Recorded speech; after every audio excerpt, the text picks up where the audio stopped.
Hi everyone, I am Shreya Singh and welcome to my channel Shreya thesis. तो आज हम इस वीडियो से एक नया टॉपिक स्टार्ट करने वाले हैं जिसका नाम है क्यूबन मिसाइल क्राइसिस। पिछले वीडियो में हमने इस चैप्टर का इंट्रोडक्शन देखा था। आज हम इस चैप्टर के एक नए टॉपिक के बारे में पढ़ने वाले हैं। ठीक है, Cuban missile crisis.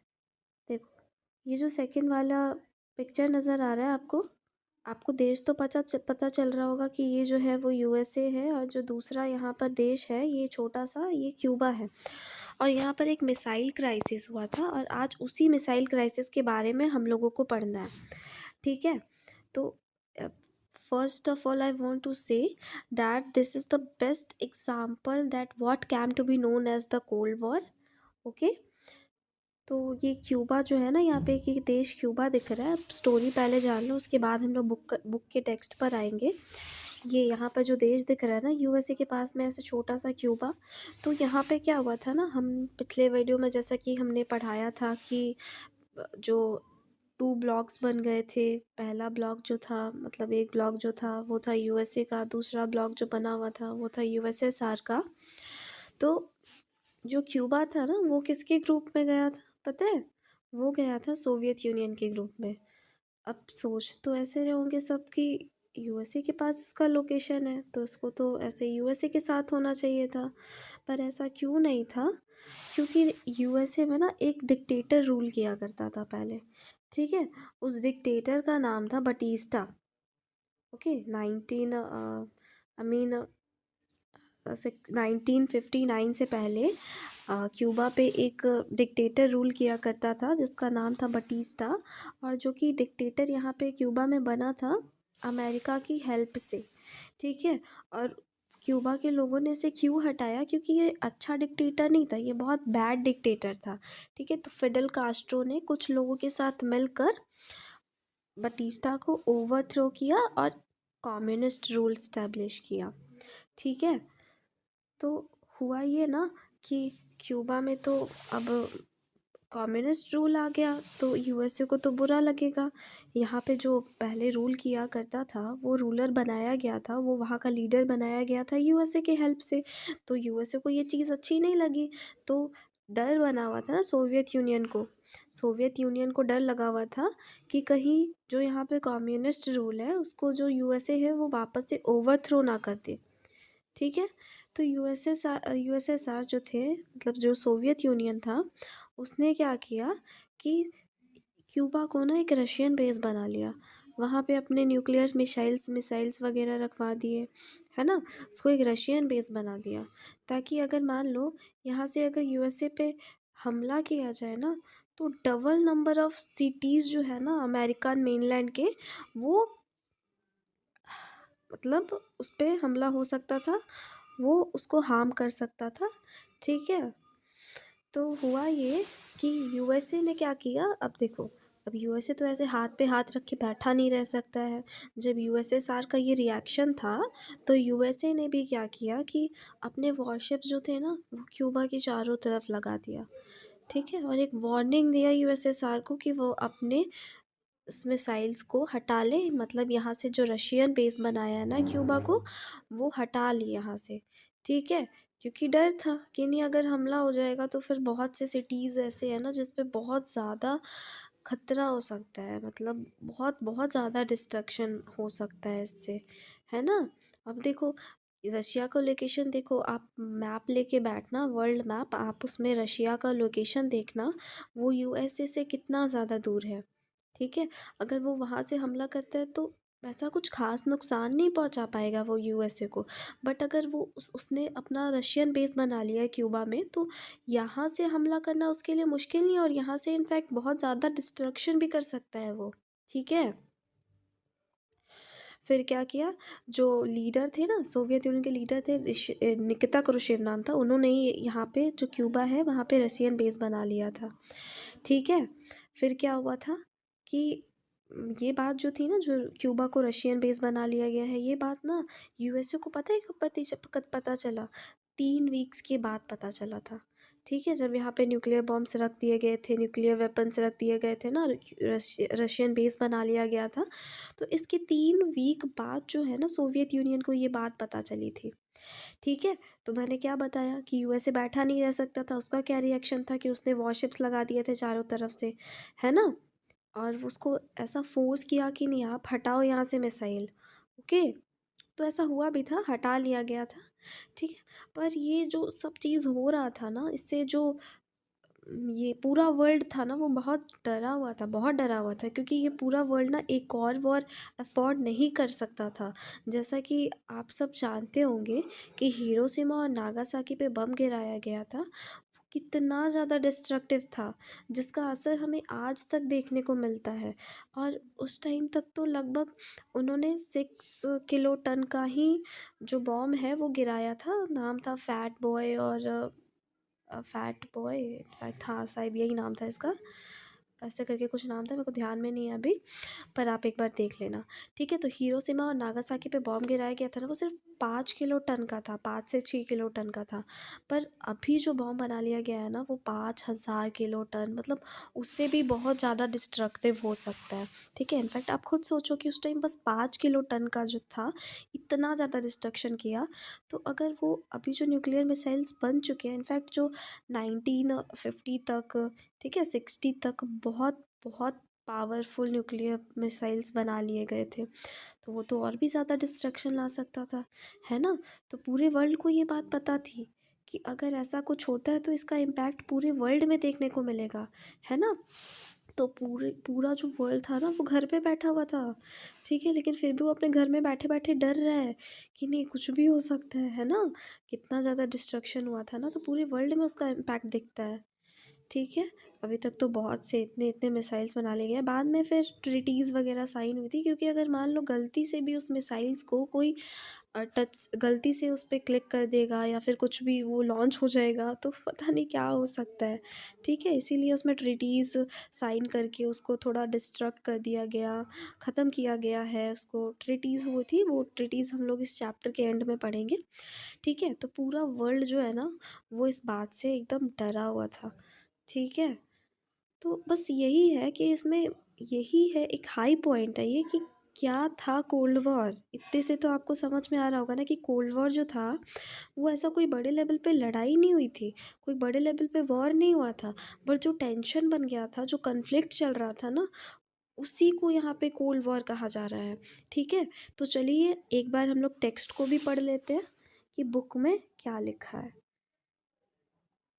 In April 1961, the leader of the Union of Soviet Socialist Republic were worried that the United States of America would invade communist rule Cuba and overthrow Fidel Castro, है ना।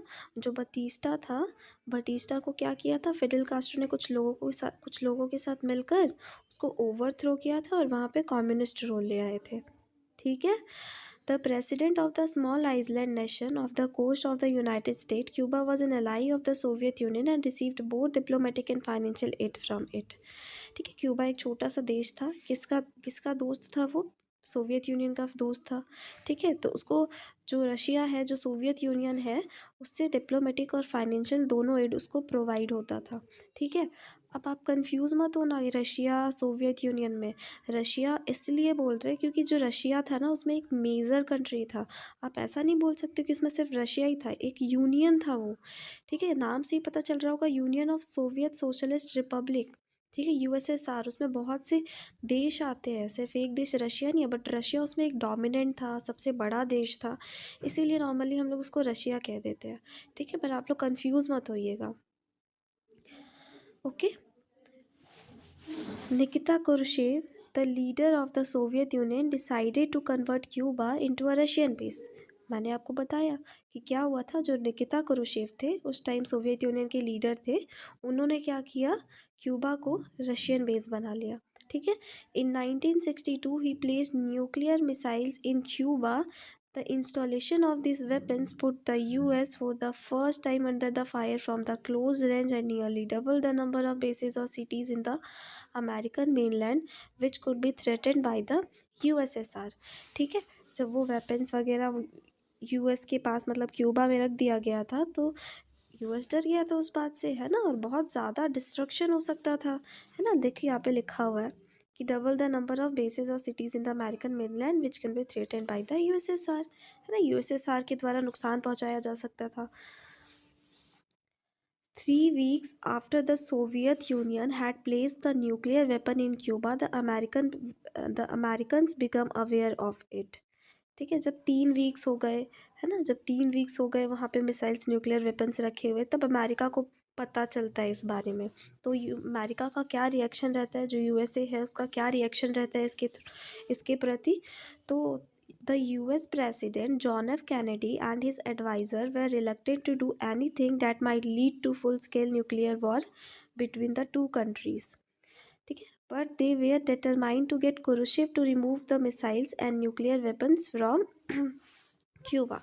John F Kennedy जो थे ना उस time USA के president थे, ठीक है। उन्होंने क्या किया, वो जानते थे ना इस बात को, तो वो जानते थे, ठीक है, फुल स्केल न्यूक्लियर वॉर हो सकता था। तो वो जानते थे निकिता क्रूशेव, उन्होंने क्या किया कि उस मिसाइल को हटवाने की बात की, ठीक है। उन्होंने किया, मैंने बताया ना, वॉरशिप्स लगा दिया गया था, ठीक है। Kennedy ordered American warship to intercept any Soviet ship heading to Cuba as a way of warning the USSR of a seriousness. ठीक है, क्या हुआ, वही जो मैंने बताया था कि अमेरिकन वॉरशिप्स जो थे वो लगा दिए गए थे, ठीक है, as a warning of USSR मतलब ऑफ ए सीरियसनेस, मतलब जो यूएसएसआर का ये सीरियसनेस था, ठीक है, उसने जो ऐसा काम किया, मतलब इतना सीरियसनेस दिखाया, मिसाइल्स वगैरह रखवा दिए थे क्यूबा में। तो अमेरिका का ये रिएक्शन रहा कि उसने मतलब वॉरशिप्स लगवा दिए थे वहाँ पे उसको एज अ वार्निंग, ताकि वो उसे हटा ले। A clash seemed eminent in what came to be known as the Cuban missile crisis. और इसी को ना बाबू क्यूबन मिसाइल क्राइसिस बोला जाता है, ठीक है। The prospect of this clash made the whole world nervous, for it would have been no ordinary war. Eventually, to world's great relief, both sides decided to avoid war. The Soviet ships slowed down and turned back. ठीक है, देखो मैंने बताया ना कि पूरा जो world था ना वो क्या था, नर्वस हो गया था, क्योंकि सभी को डर लग रहा था, क्योंकि ये पूरा वर्ल्ड ना एक और वॉर नहीं अफोर्ड कर सकता था, और ये बात यूएसए को भी पता था और यूएसएसआर को भी पता था, ठीक है। तो वो दोनों कोशिश कर रहे थे कि नहीं वॉर ना हो, ठीक है। The Soviet ship slow down and turn back, और जो सोवियत शिप थे ना वो भी वापस चले गए। The Cuban missile crisis was a high point of what came to be known as the cold war, ठीक है। इसी को कोल्ड वॉर बोला जा रहा है, जो क्यूबन मिसाइल क्राइसिस है, इससे पता चल रहा है ना कि कोल्ड वॉर हम लोग किसको बोलेंगे। एक टेंशन बन गया था, ऐसा सिचुएशन क्रिएट हो गया था, भले ही ऐसा कोई बड़ा वॉर नहीं हुआ बट लोगों के बीच में टेंशन तो हो गया था ना, टेंशन बन गया था, तो इसी को बोला जा रहा है cold war. The Cold War referred to the competition, the tension, and the series of confrontation between the United States, Soviet Union, backed by their alliance. Fortunately, however, it never escalated into a hot war. That is a full-scale war between these two powers. Okay, देखो क्या हुआ ना कि बहुत आमना सामना तो हुआ इन दोनों देशों के बीच में, पर डायरेक्टली नहीं हुआ, इनडायरेक्टली हुआ। कहने का मतलब है कि मतलब अलग अलग जगह पे हुआ, जैसे मैंने बताया कि 2 ब्लॉक्स थे, उन्होंने क्या किया था, अपने अपने ग्रुपिंग्स बनाना स्टार्ट कर दिए थे। तो जो उनके ग्रुपिंग्स थे ना, तो ऐसे ग्रुपिंग्स में बहुत जगह, जैसे साउथ नॉर्थ कोरिया का एग्जाम्पल हम लोगों को पढ़ने को मिलेगा।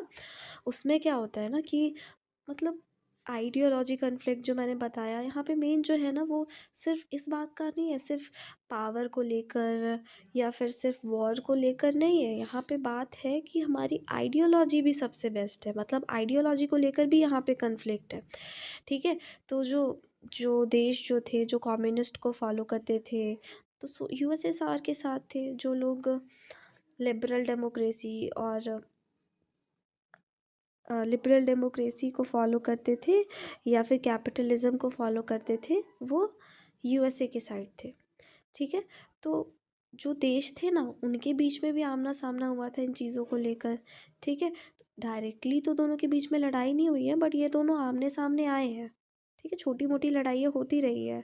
ठीक है, कभी हॉट वॉर में या स्लेट नहीं हुआ ये, बट छोटे मोटे वॉर जो है वो आमना सामना दोनों के बीच में होते रहा। अलग अलग जगह पे हुआ बट होते रहा।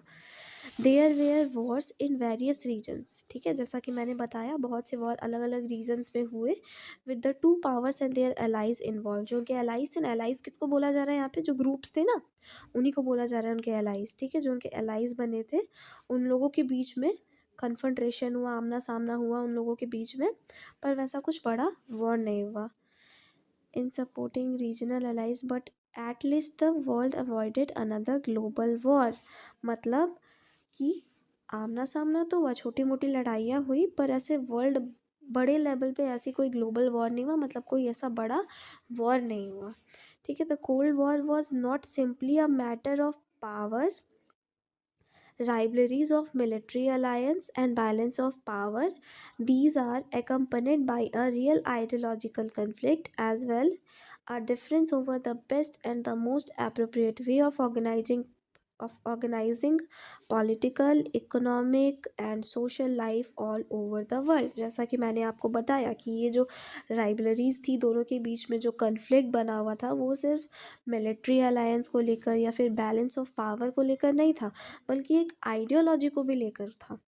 ठीक है, आइडियोलॉजी को लेकर, जैसे किसका पॉलिटिकल सिस्टम, इकोनॉमिक और सोशल लाइफ जो है वो बेस्ट है। ठीक है, पूरे वर्ल्ड में वो अपना इस्टेब्लिश करना चाहते थे अपने आइडियोलॉजी को, है ना, बोल सकते एक तरह से थोपना भी चाहते थे कि नहीं हमारी आइडियोलॉजी है वो सबसे बेस्ट है। जैसे कम्युनिस्ट है यूएसएसआर, तो वो बेस्ट है, यूएसए मानता था नहीं कैपिटलिज्म सबसे बेस्ट है। तो पॉलिटिकल, इकोनॉमिक और सोशल लाइफ को लेकर भी यहाँ पे कन्फ्लिक्ट्स थे। ठीक है, अब ये देखिए वेस्टर्न अलायंस। वेस्टर्न अलायंस किसको बोला जा रहा है? वेस्टर्न अलायंस बोला जा रहा है जो यूएसए वाला ग्रुप है ना, यूएसए वाला है ना, यूएसए देखो वेस्ट में, इससे याद रखना यूएसए वेस्ट में है ना, यूएसएसआर ईस्ट में है। तो ईस्टर्न अलायंस, वेस्टर्न अलायंस। ठीक है, तो वेस्टर्न अलायंस किसके द्वारा हेड किया जा रहा था? यूएस के द्वारा। किस आइडिया को दिखा रहा था, किस आइडियोलॉजी को दिखा रहा था? मैंने बताया आपको, लिबरल डेमोक्रेसी और कैपिटलिज्म। ठीक है, और वही अगर दूसरी तरफ देखा जाए तो ईस्टर्न अलायंस जो था, ईस्टर्न अलायंस किसको बोला जा रहा है? जो यूएसएसआर वाला ग्रुप था ना, जो यूएसएसआर के एलाइज थे और जो यूएसएसआर था उसको ईस्टर्न अलायंस बोला जा रहा है। ठीक है, वो किसके द्वारा हेड किया जा रहा था ईस्टर्न अलायंस? सोवियत यूनियन के द्वारा। ठीक है, was committed to the ideology of socialism and communism. वो किस आइडियोलॉजी को फॉलो करता था? सोशलिज्म और कम्युनिज्म को। जब मैंने बताया ना आपको कि वो आइडियोलॉजी का भी कन्फ्लिक्ट था, वो मानते थे कि हमारा आइडियोलॉजी सबसे बेस्ट है, जो सोवियत यूनियन मानता था सोशलिज्म कम्युनिज्म बेस्ट है, यूएसए मानता था लिबरल डेमोक्रेसी और कैपिटलिज्म बेस्ट है ना। तो यहाँ पर आइडियोलॉजी का कन्फ्लिक्ट था, और जो यूएसएसआर था वो फॉलो करता था किस आइडियोलॉजी को?